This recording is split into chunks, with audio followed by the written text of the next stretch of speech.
Hey everyone, my name is Anthony Totera. I've been part of the Canadian media landscape for 20 plus years. I've seen it all, I've heard it all, and I want to share some of those unique stories with you. This week we talk about the TELUS Canadian Championship, and I thought it was important to share with you the history, the story, and the journey of the Voyageurs Cup. Now I'm old enough and have the gray hair to show it that I remember the first Canadian Championship game.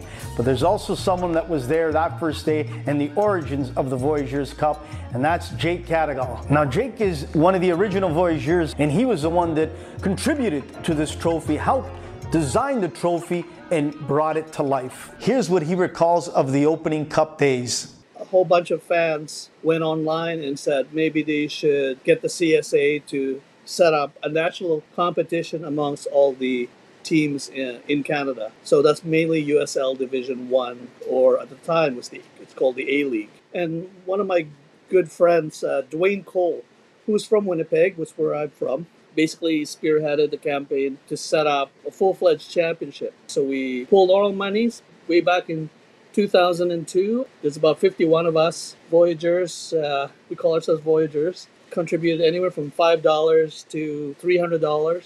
And of course, my friend Dwayne contacted me and said, "Do you want to put money aside?" I said, "Sure." Who's the largest one? And we said it was about $200. Okay, fine, I'll put 300 in just for fun. And before you know it, we actually raised something like $4,000. Yeah, it's amazing what. And these are just regular folk. They're not associated with the CSA at all. So that's how it started. The trophy is from a local trophy shop here in Winnipeg. Unfortunately, it doesn't exist anymore. But Dwayne was able to get them to make a case for it as well. So the case probably costs more than the actual trophy. But that trophy you see right now, it's that's the one. Yeah, it's great that you say that you all got together. You're all passionate, really hardcore Canadian football fanatics, and you all decided to come to the conclusion that we needed a national trophy. We needed something for our clubs. And so, how did this all start in regards to why you wanted to have this trophy be distributed to the clubs that were playing? Why did you guys want to do this? You know what? I think from my perspective, as I recall, the UK had some supporter shield, something like that. And there wasn't a national trophy for awarding Canadian clubs, professional clubs. We do have a national competition amongst amateur clubs, which is great. And that's what the Canadian Soccer Association, CSA at the time, was banking on. But they were thinking awarding something or starting something. But the fan base basically, they wanted to get that going. And that's why we started originally this competition just based on head-to-head results between these teams. Eventually, the CSA, came in, made discussions with the Voyagers, and I think by 2008, 2009, it became a fully national one, whereby the Canadian Soccer Association got involved, and continues on, and this time with Jamie McLeod of the Voyagers, because we're a little bit more formalized at this point, and that's how it started. So, and the weird part about it now, it's still continues on. A member of the Voyagers will be presenting a trophy, and that's how it started. Since this tournament began, it is now exploded. From coast to coast, teams from all over are able to compete for the Canadian Championships. From small clubs to major clubs, they are now able to dream the dream in Canadian football. And just like we've seen all over the world, the Canadian Championship has its own history, its own magic. We've even seen incredible underdog stories come true. CS Saint-Laurent from the province of Quebec, that dream, that journey took off in Halifax wearing kicks. CS Saint-Laurent was victorious and their journey and dream continued on. I had a chance to catch up with CS Saint-Laurent sporting director Rocco Piacentino and talk to him about what it meant to his club to play in the Canadian Championships and that unbelievable historic victory over the Halifax Wanderers and what it has meant for his club today. A lot of our semi-pro players in League One would, talk to all the youth of our club to let them know, hey, listen, if we do win the season, the following year we play in the Cup. And so we strived with that, and basically it became a part of our club, right? It was a mission, and it was a mission accomplished. And we were drawing between 500 and 800 people a game, and we all believed in it, from the youngest player to the oldest player, for a boy, for a girl, and we accomplished a huge a dream. It really was a dream.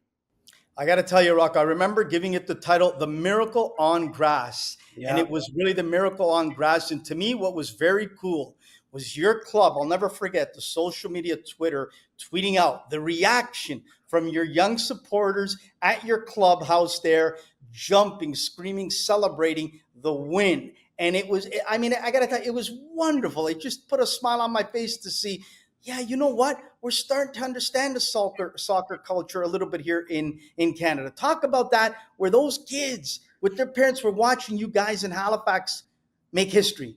Yeah, so we rented a giant screen, and we put it in our indoor facility, and we sent a mass email to all our members saying, "Hey, listen, big game coming up in the against Halifax. Come with your kid to our facility and watch the game." And we drew almost 500 people. So when you saw little kids watching that game on TV, and then we see the highlights and the videos, I get goosebumps even right now thinking about it. It was such a special moment for our club, but also for the youth to say, one day that could be me. And that was the whole purpose of going to this Canada Cup. And we strive to do it every year, because at the end of the day, we want to put our players in the best position possible to showcase themselves, but also to show the youth of our club that one day it could be them. Well said, Rocco. Well said. So next, the Giant comes at you, TFC. And this, I will never forget, playing at Claude Robillard Stadium. And I've made many trips to your area in the past year and a half to 2 years. And what I loved about this was this, Rocco. It was the whole area, Montreal, Laval, all the other areas uniting together to support your club. Yeah. It's unique because let's be honest, Rocco, whether it's South America or Europe, no one is going to support this club or that club. They want you to lose in a Yeah. championship in a game like this.